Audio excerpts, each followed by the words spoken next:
Estimado presidente Biden, amigas, amigos, friends, ladies and gentlemen, friends de all, la delegación from del the gobierno delegation de Estados Unidos, of the United States government.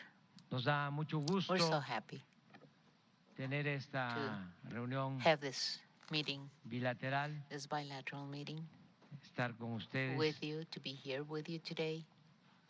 que And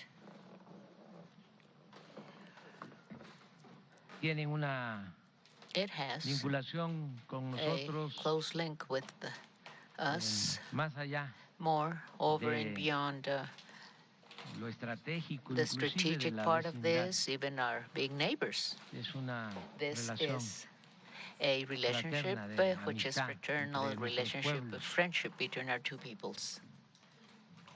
Estimado presidente Biden, President Biden, tengo la certeza I am certain que es that usted un you gobernante are humanista a humanistic y president, visionario, a visionary president, y que hay condiciones that inmejorables there are conditions para that couldn't iniciar really be una nueva better to política initiate a new de policy integración of integration, económica y of social economic, social en integration, nuestro Mr. President, continente. in our continent.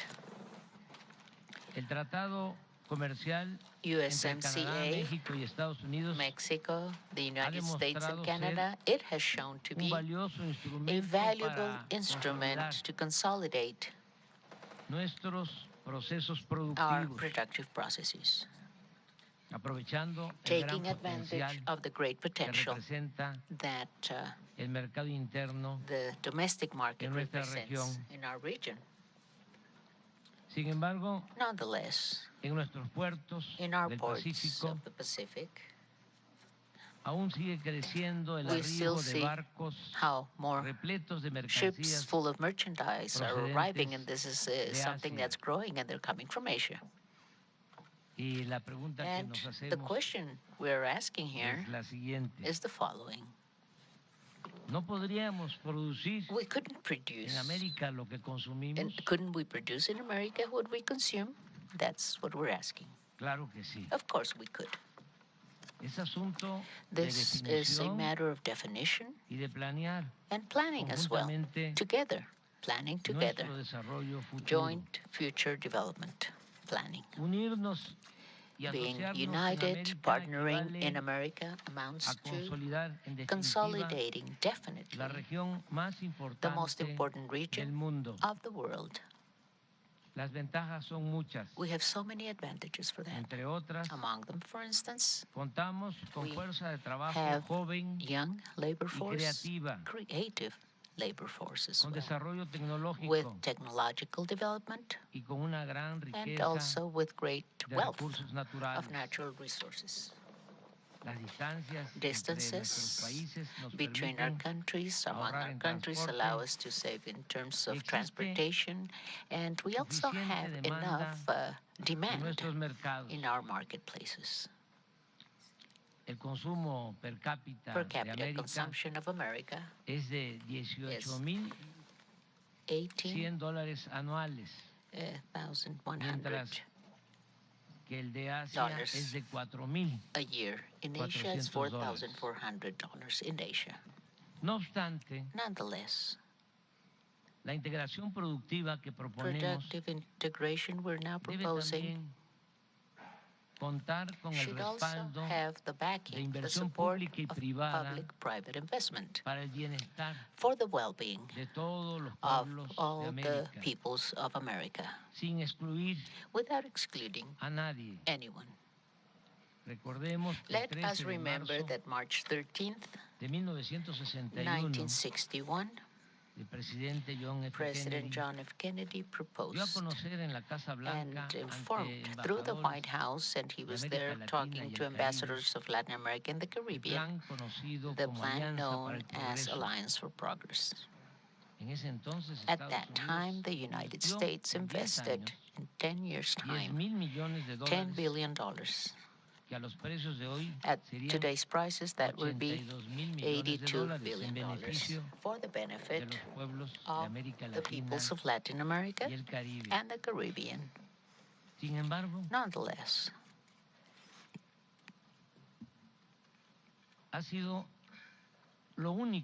this has been the only important thing, really, that has been done in terms of cooperation for development in our continent in more than half a century.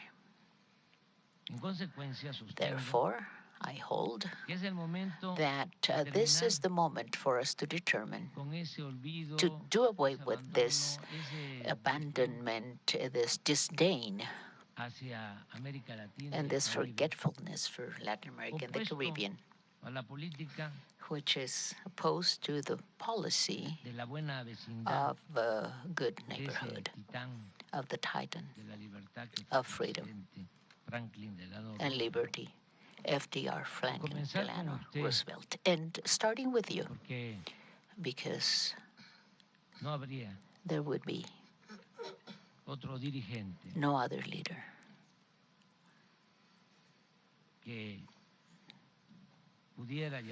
that could implement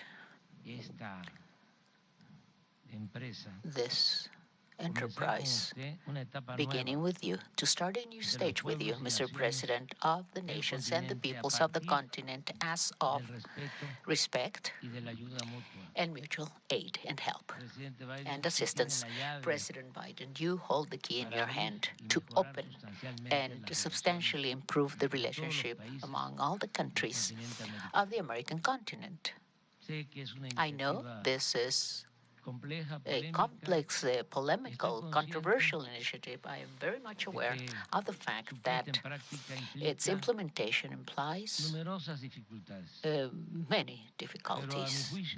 But I also believe that there's no better path to guarantee the prosperous, well-being, peaceful, and fair and just well-being and future of our peoples, our fellow men, our fellow women, our compatriots, and also all the peoples of the continent and the future generations as well.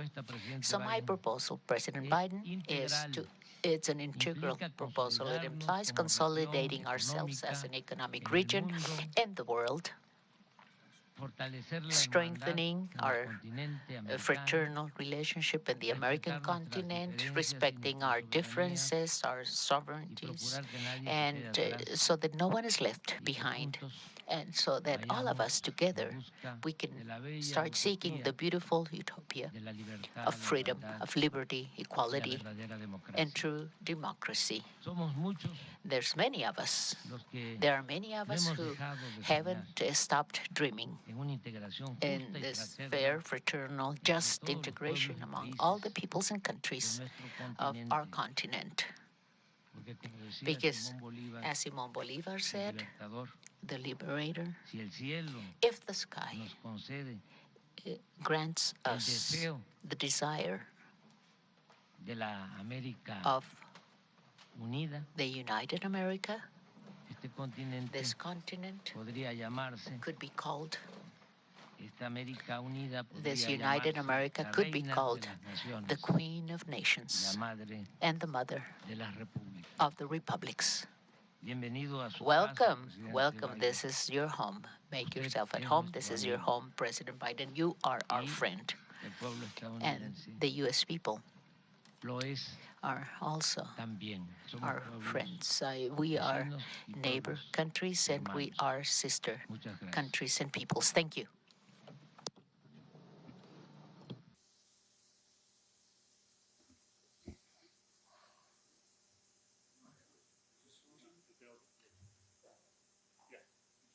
Working now. Okay. Thank you. Well, Mr. President, my friend, it's good to be with you again on the 10th North American Leaders Summit in Mexico City. Last month, we celebrated 200 years of bilateral relations with Mexico. And looking back on our shared history, it's clear that the stronger and safer we both are is when we stand together, we work together. Mexico is a true partner, and when we work together in common values and mutual respect, nothing much is beyond our reach. So today we're going to discuss how we can further deepen that relationship, not only in Mexico, but the Western Hemisphere. This includes strengthening our supply chains to make the hemisphere even more competitive. We're also going to discuss our shared security, including our joint action to address the plague of fentanyl, which has killed 100,000 Americans so far, and how we can tackle irregular migration, which I think we're well on our way to doing. Above all, we both committed to pursuing a better future, one grounded on peace and prosperity for all of our people. So, Mr. President, this afternoon and the years ahead, I look forward to building that better future. And I might add, just in the last 15 years, we've spent billions of dollars in the hemisphere, tens of billions of dollars in the hemisphere. And what we have to do is what you've done, and I compliment you on it. We have to continue to support and build democratic institutions in the hemisphere. One of the things I was able to do at the G7 is get the G7 to agree that we would have a multi-billion-dollar project for infrastructure for the Western Hemisphere, for Latin America, and for Africa, both.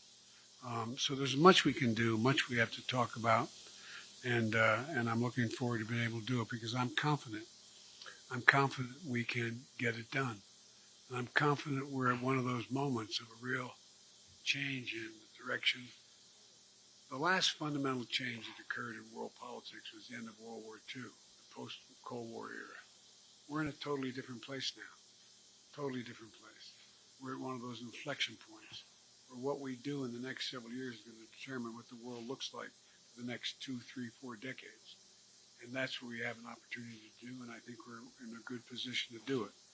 And but having said that, the United States provides more foreign aid than every other country just about combined in the world to not just the hemisphere, but around the world. Unfortunately, our responsibility just doesn't end in the Western Hemisphere. It's in Central Europe, it's in Asia, it's in the Middle East, it's in Africa, it's in Southwest Asia. And so it's not, I wish we could just have one focus, only one focus. We have multiple foci, and so that's what we have to work on. And I'm confident we can do a great deal more in tandem with one another. So thank you for having us, and I look forward to our discussion.